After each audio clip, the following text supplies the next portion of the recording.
Jeff received his BS in marine biology from Jacksonville University in 1990 and an MS in marine science from the Florida Institute of Technology in 1993. His thesis was titled "The Effects of Fish Predation on the Benthos in the Subtropical Mangrove Marsh." Jeff has 22 years work experience with FWC's Marine and Estuarine subsection, the Florida Department of Environmental Protection, Aquatics Preserve Program, the Caribbean Marine Research Center, Florida Institute of Technology, and Harbor Branch Oceanographic Institute on various aspects of marine, estuarine habitats, and water quality effects on seagrasses, fishes, benthic invertebrates, and coral reef communities. He conducts grant-funded projects involving the restoration of aquatic habitats such as mangroves, salt marshes, seagrasses, coral reefs, oyster reefs, floodplain wetlands, and river oxbows, and associated monitoring of biological and environmental parameters in Florida. So today Jeff's going to talk to us about restoration efforts in the Indian River Lagoon. Well, your tendency might be to think that I wandered into the wrong conference. We're going to shift gears a bit at this point and talk about saltwater wetlands. And the first thought is that as you look up the chain of my command, eventually you run into Steve Rockwood. So if this isn't informative, you can blame him.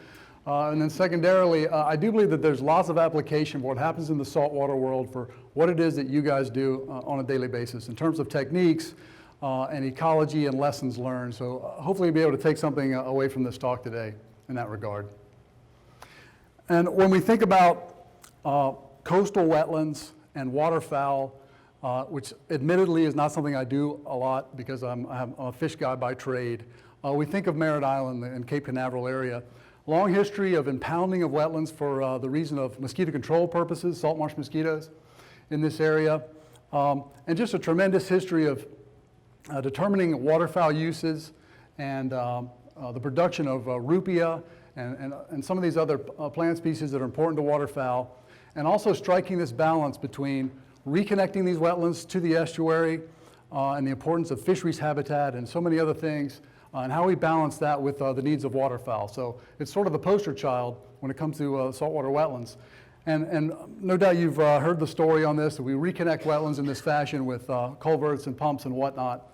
I'm not going to talk much about that today. I'd rather give you some of the more cutting edge technologies that we've developed. But just know the long history here. The red bars at the top are showing you the history of impounded wetlands in the Indian River Lagoon, and that most of them have now been reconnected in some fashion. As we look at an area like Ormond Beach, we think to ourselves, well, I can easily spot the areas that aren't natural, right? Houses, this desert-like thing that used to be a coastal hammock. But there's other areas that guys like me will look at that might not capture everyone's attention. As you look at the ditching going on in the salt marshes here, that's not a natural feature. Then secondarily, these big spoil piles that are along the intercoastal waterway. Lots of areas in Florida with the name haul over. It literally meant you had to haul your boat over in these areas. So when we talk about coastal restoration in terms of wetlands, well, we can easily see along the coast of Florida extremely impacted areas, highly degraded areas, areas very much changed over time. And so we as an agency have worked with other agencies, especially St. John's Water Management District, U.S. Fish and Wildlife Service, and NOAA, and so forth. And one of the areas we're focusing on is the northeast area of Florida. So this is the northeast estuarine restoration team that we put together. In the coastal world, it's very difficult to get grant funding unless you have a comprehensive planning unit. In other words, some sort of plan that you can point to that scores you points on a grant application. And Northeast Florida is one of those areas where we did not have such a thing. So we put it together for that reason. We're developing this restoration plan. And probably our largest accomplishment to date is that we received funding through NOAA's Habitat Restoration Program. We've got 14 grant partners. It's a 3-year effort. And we're looking at numerous habitats within the coastal zone: salt marsh, mangroves, oyster reefs, seagrass beds, and vegetated living shorelines. And we're a couple years into that at this point. And so here are just some of the highlights of the projects that we're working on. Again, that reconnection of impounded coastal marsh that I described to you earlier, the tried and true technique of simply hydrologically reconnecting marshes. We're looking at subsided marsh restoration, also in Merritt Island. So we have marshes that, after years of impounding, have decreased in elevation to the point that they no longer support neither submergent plants or emergent plants. So it's the need to raise them in terms of elevation. So we're using a soil amendment to bring them up to the right elevation. Living shorelines is a big one with us. That is the softening of shorelines with natural products like plants and so forth and oysters, as opposed to hardening of shorelines with things like seawalls. If you followed the history of the Indian River Lagoon recently, you know that we've lost 60% of our seagrasses, and so we're also doing seagrass restoration in areas where the water quality has improved sufficiently. And then quite a bit in the way of oyster shell recycling. This is one we can get the local communities, restaurants and shucking houses and whatnot engaged in habitat restoration. So those are just some of the pieces of that NOAA grant that I mentioned.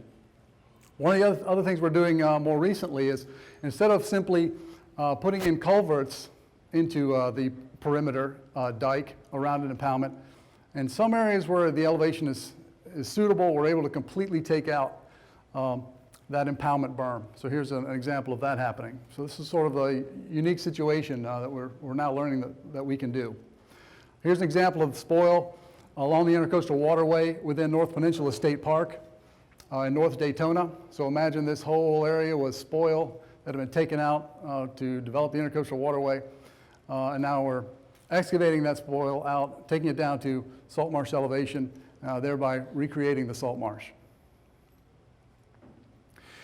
And one of the things that we struggle with, as you would in the freshwater world, is what do we mean by restoration? How far back in history are we targeting our performance measures for a restoration project?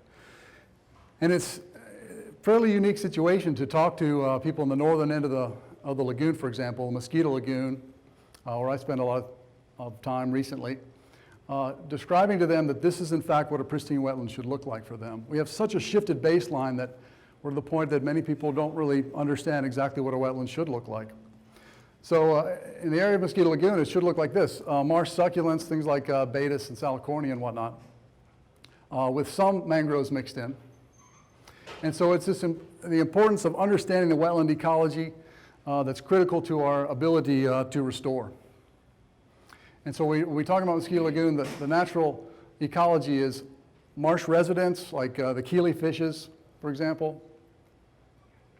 Things like fiddler crabs play a huge role in productivity.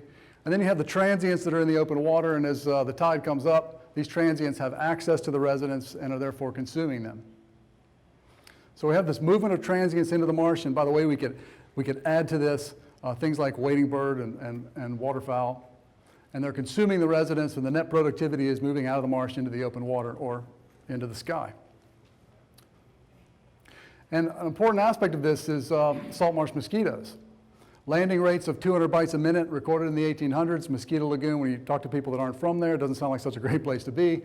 But mosquitoes play a very important role in the ecology. And salt marsh mosquitoes need freshly washed mud in order to lay their eggs. And then they'll fledge. And as the tide comes in or you get a rainfall event, these hatch and go through various pupal stages. But the important point here is that some or most of those larvae are then eaten within the marsh. The marsh residents that I showed you earlier, most of those are larvivorous fishes. So they're able to eat this brood. The ones that are not eaten, however, of course, fledge and go to bite us. Salt marsh mosquitoes, by the way, can lay eggs without a blood meal. They'll just lay significantly more eggs with a blood meal. But we finally figured this out in the mid-1900s that changed the way in which we manage marshes. And what happened in Mosquito Lagoon is they used a technique called dragline ditching. So if this is the natural contour of the marsh, cross-section, what they did is change it into this situation where you have an artificial upland with deep open water within the marsh. And it begs the question, well, where are the wetlands? Where are these productive systems that are producing those residents and upon which the transients depend? Well, they're hanging onto the fringes of these artificial uplands. So from the sky, it looks like this. Very different from that pristine marsh picture I showed you earlier, and so you end up with things in the marsh that really shouldn't be there. Things like Brazilian pepper and cedar, oaks, et cetera. And one of the dangerous aspects of this is that these marsh residents that are no longer highly productive. They're also at mercy to the adults. So now we have an deep open water situation where the adults can get into the marshes. When you look at a marsh, you go to the furthest that you can get from the open water. That's where you discover things like juvenile snook, juvenile redfish, because what they are in fact doing is trying to escape their parents because they'll be eaten if they get too close to them. So a snook, for example, can take 0 parts per million of oxygen. They've got the ability to get as far into the marsh as they possibly can get in order to avoid being eaten. So what happens when the tide drops? There's nowhere for these guys to hide, and they're eaten by the adults. So ecologically, not only have we decreased primary productivity by having fewer plants at the intertidal interface, but we've also given access for the adults to eat the young. You also can get anoxic conditions in some of these areas. So with a unique machine, the picture of which I'll show you in a minute, we're able to do this. So this is sort of step one of the restoration process. This is immediately after those spoil piles are leveled. And we leave as many of the native species as we can, so you're mostly looking at mangrove here as well as some of the herbaceous marsh species. Very quickly, the recruitment happens for this, with the seed bank in the area. We do not have to plant. So here's a shot after 1 to 2 years. Here's one after 3 to 5. And then here's one after 8 years. And an important role of this ecology is multi-decadal freezing. Mangroves, of course, don't like hard freezes. The last one, significant one, was in 1989. So it's been a while. And with climate change, it's entirely possible we may not see this much in the future, but what usually happens is every few decades or so, you have a hard freeze and you lose a lot of the mangroves. So here's the dragline ditch then on the ground, and I'll ask you to look to the trees in the back. Here's what it looks like after we're finished. And I'll go backwards because no one ever believes me when I show this. So again, there's the trees in the back, and here's what it looks like afterwards.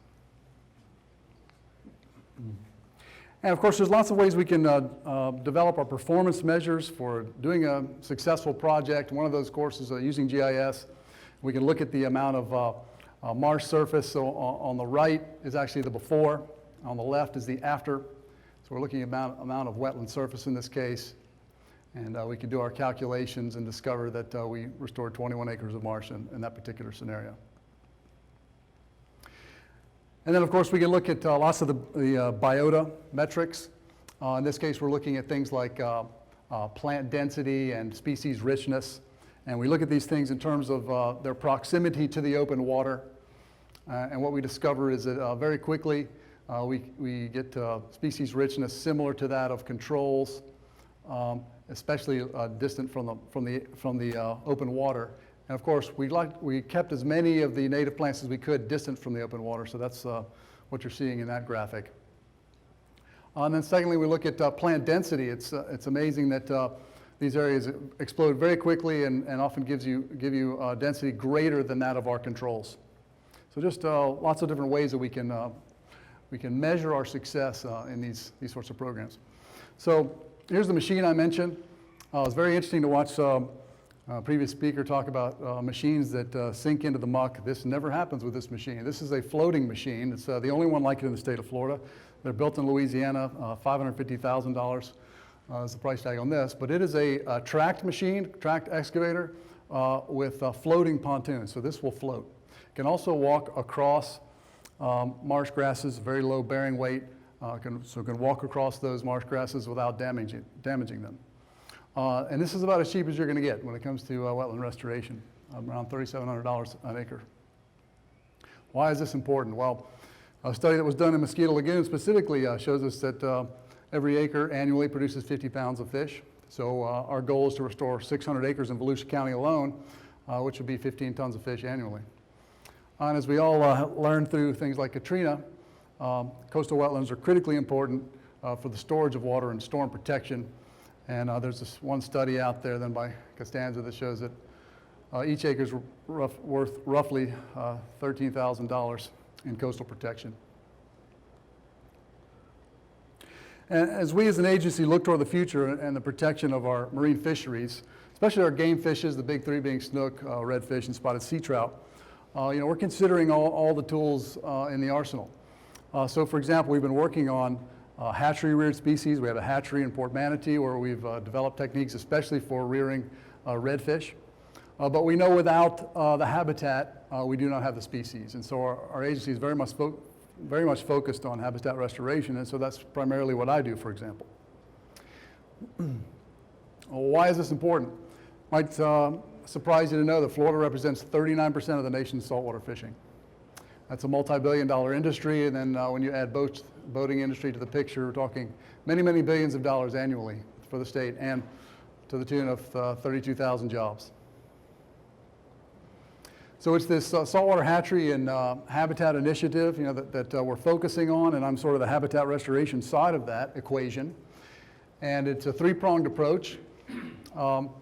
Again, hatchery-reared saltwater species. Like I said, red drum, we've very much figured out. Snook, because they're so cannibalistic. For example, in an aquaculture situation, snook will choke to death eating their siblings. That's been a little more challenging. We're still working on spotted sea trout as well. Multiple partners in this, for example, Florida Atlantic University and Mote Marine, working on things like cobia and pompano and numerous others. Then there's habitat restoration. Again, that's what I focus on. And then, of course, environmental education, very important component of this. And our first task was to go around the state and look for free coastal properties. And after the laughter died down, we had a grand total of 15 properties. So at the moment, we have 15 properties that we're looking at in various stages of planning. So here are some of the ones in the Indian River Lagoon region, quite a few there. New Smyrna Beach we're going to focus on here in just a moment. Lots of things shaking in the panhandle these days, as you can imagine, with Deepwater Horizon oil spill money coming down the pipe.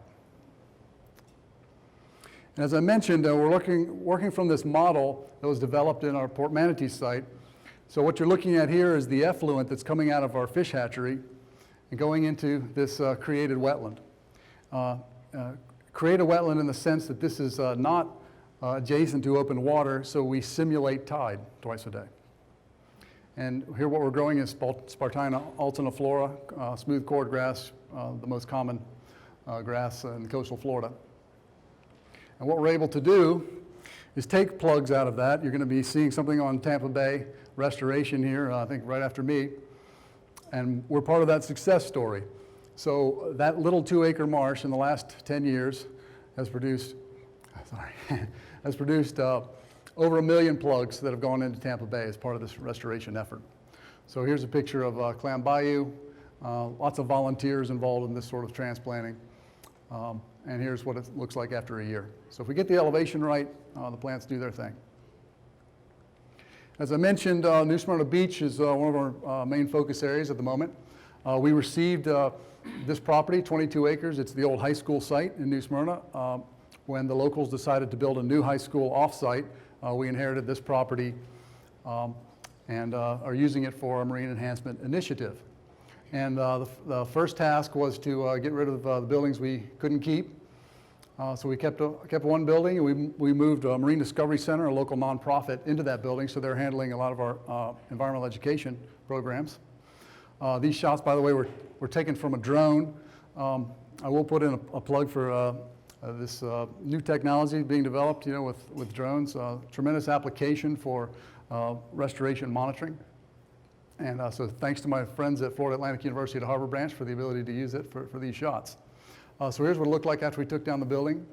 Here's what it looked like in the process. So last summer, this is open water at this point. We're taking this corner and restoring it back to salt marsh. It's roughly 5 acres. Here's what it looked like last Halloween. We're mostly finished. Here's what it looked like just a few weeks ago. So we took out 45,000 cubic yards of dirt. We built a large mountain that's an overlook that also allows us to store dirt on the site in case we need it for the future. Here's a future building pad, perhaps a fish hatchery. Here's an amphitheater that I somehow got talked into by the locals when we took away their auditorium that was part of the high school. We promised we'd put something in its place. But as you can see, the plantings are starting to coalesce. That being Spartina. So here's just some shots on the ground of what that process looks like. The excavator doing its thing, and 2 large dump trucks.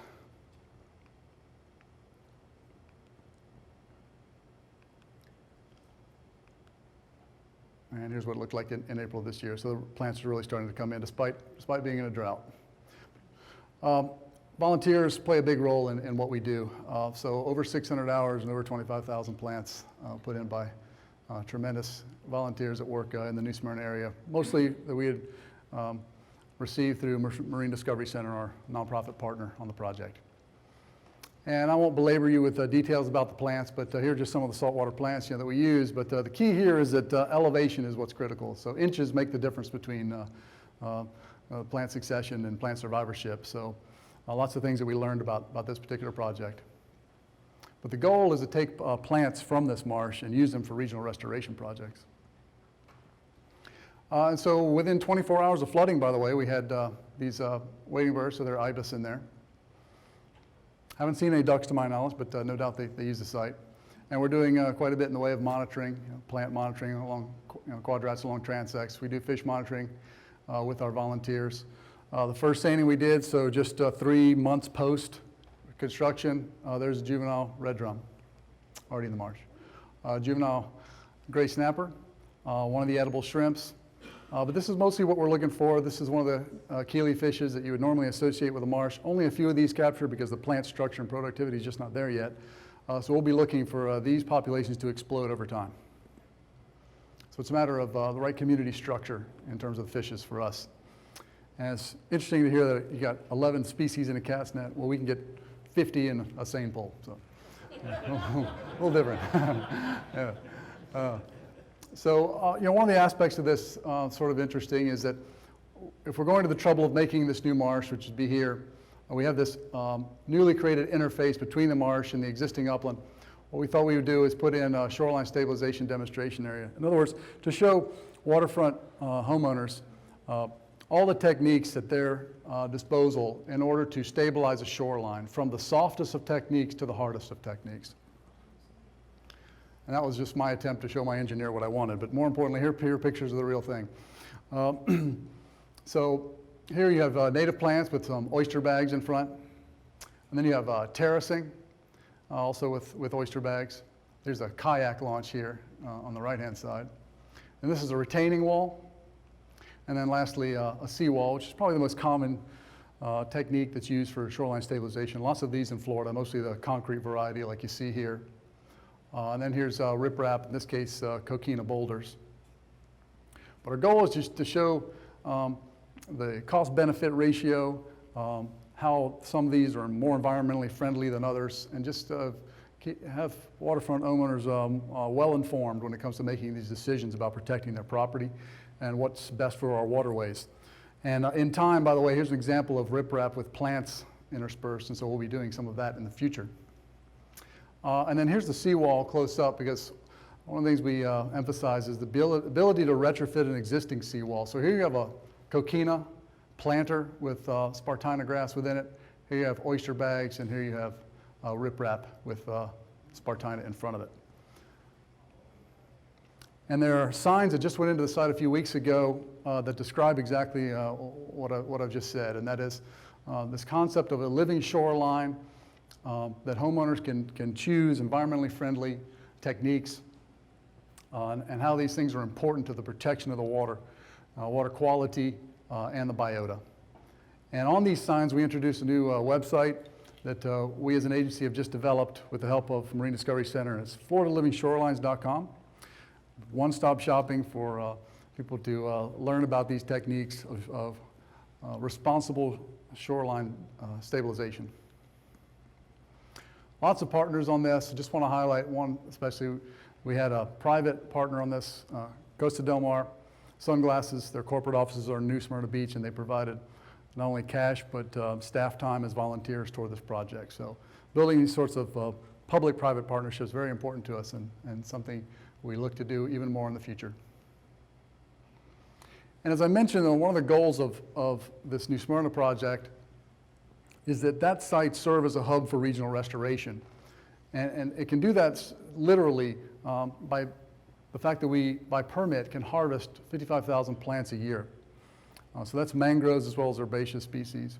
And as we look around the state, here are examples of projects around the state which required plants for their restoration but they had to pay for those plants.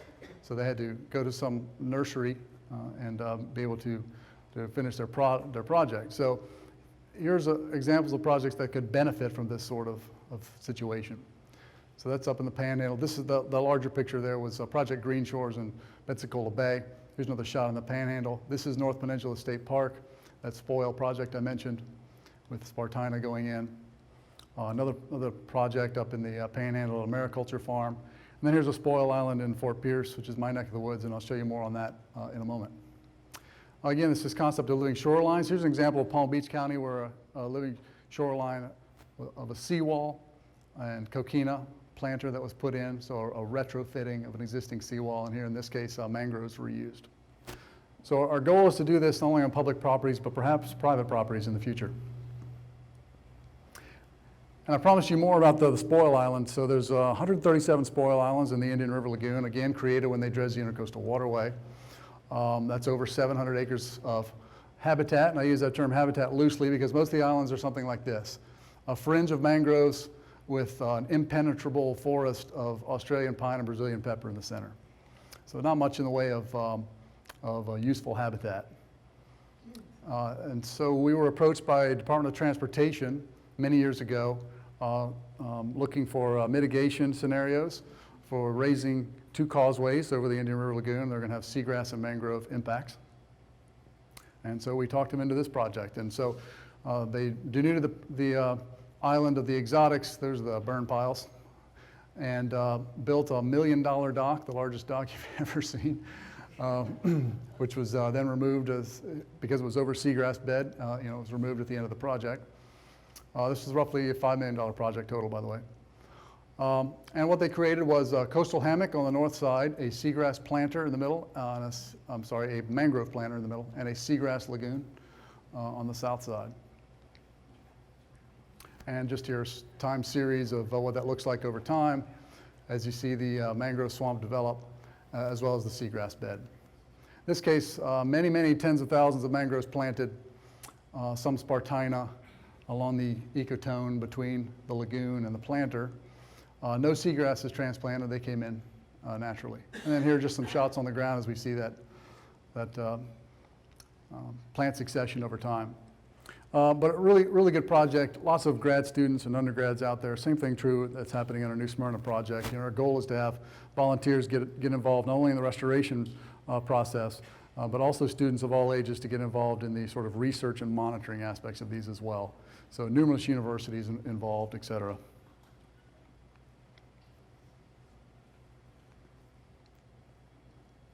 And this is a video. So I'm done, and while I take questions, you can look at the drone in action. This is at the New Smyrna project, if it'll go. Maybe it won't. All right, anyway, I'll take questions. We can do it, because Oh, okay. we have the hard file on there. So All right, thanks. So then, any questions? we're going to pull up the video. We do have it. Oh, thanks. Any questions for Jeff while we're pulling that up? Did you not grab it?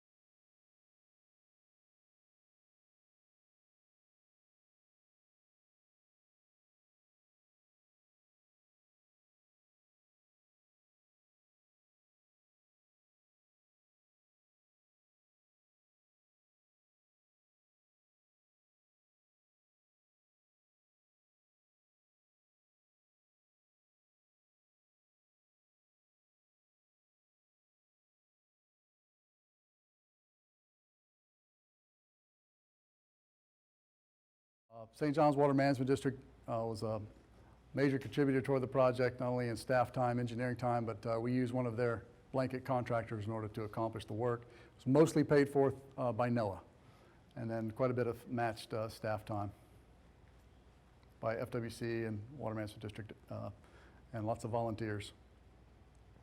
Again, it's about 5 acres. It's hard to tell at this point, but it's planted on 4-foot centers. This was just after planting.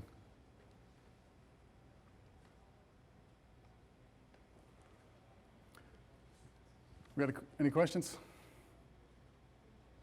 All right, Leland, I got some. Can you guys hear me? Okay. Jeff, you put out a number there of 50 pounds of fish per acre, I think it was. Right. Where did that number come from? And I'm assuming, I trust you, assume it's true. How uniform is that throughout the system, the IRL? Yeah, that's a good question. So that's a study that was done by Stevens, and I can get you the paper. Let's talk during the break. But that was the number he came up with, and it was specifically for Mosquito Lagoon, some of the research that he had done. Follow up? Just how uniform do you think that is throughout the Mosquito Lagoon / Northern IRL? Yeah, that's a good question. In his paper, I mean, he says this is, transferable, to other areas, but that's a good question. I'm really not sure.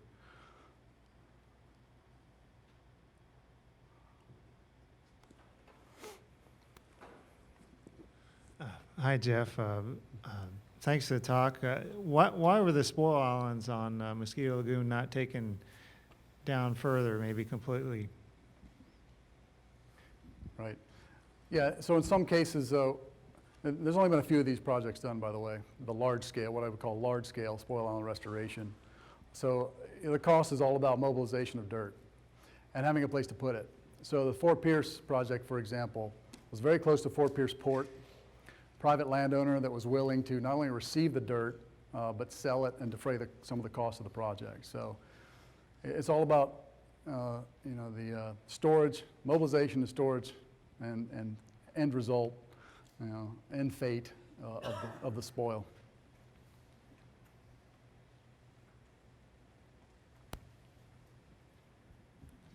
It's maybe kind of a silly question, but is there any factoring in or public pushback about increase of mosquitoes as a result of some of these projects? Yeah, that's a very good question. So when I showed you the dragline ditch work, for example, you notice that we left shallow ditches. So you still have the access for those larvivorous fishes to get to the mosquito brood. You also have a low amount of open mud situation once the plants move in, a low amount of open mud for those salt marsh mosquitoes to be able to lay their eggs. So it's definitely a balancing act, in that sense. But the key component there is for the larvivorous fishes to be productive in terms of their numbers, but also their access to the mosquito brood. Mosquitoes, I was trying to drive on the point, mosquitoes are a very important part of salt marsh ecology. As long as they're eaten within the marsh, it makes us all happy.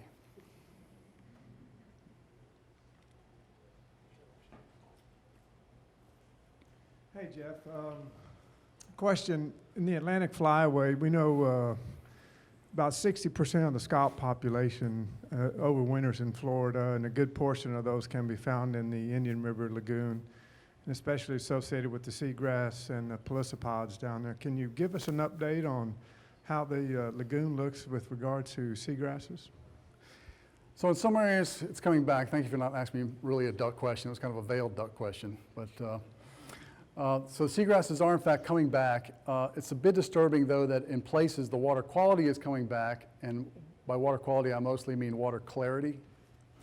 And we lost the seagrasses predominantly because the phytoplankton blooms that occurred, first a green one, then a brown one, decreased the light field to the point that seagrasses, which have minimum light requirements like any plant, died off. So the disturbing part of it is that water clarity is coming back in some places, but we're not seeing the grasses come back. And so for that reason, we're doing seagrass transplanting that I mentioned early in the talk to see if the plants can come back in those areas. It's because the water quality looks sufficient. And one of the interesting aspects of that, in places you have to cage the transplants because the herbivore community just jumps on them immediately and consumes them. Just an anecdote. When I was a child, I lived on the Merritt Island National Wildlife Refuge during the Apollo years near the Haulover Canal. And my mother always said she didn't have to call me and my brothers in towards the evening for dinner because we always came in when the mosquitoes came You'd out. be running in. Right. Yeah, we talk about restoration of communities. I think we'd all agree we don't want to go that far back, right? 200 bites a minute, maybe much. Southwest Florida has an Air Force equivalent to most countries, and it's used mostly to spray larvicide to keep our mosquitoes under control. Right. Would you comment on what impact that has on our marshes and our coastal Yeah, wetlands? Right, I know a little bit about that. I mean, mostly working with mosquito control districts. By the way, the machine that you saw that we're using is owned by Volusia County Mosquito Control District. So, very much our partners on these sorts of projects. Yes, and the goal, when you talk to guys like me or the mosquito control folks, the goal is to decrease, the amount of pesticides that we use as much as possible. So, being able to do restoration in this manner, such that it doesn't produce a lot of mosquitoes is, a better way to go. And of course, a lot of things that are used now are things like BT, which is a bacterium, which affects the mosquito larvae to the point that they can't feed and therefore die of starvation. So there's sort of some natural products, out there as well. But certainly, yeah, we all need to realize mosquito control is doing all that they can do to reduce the amount of pesticide use.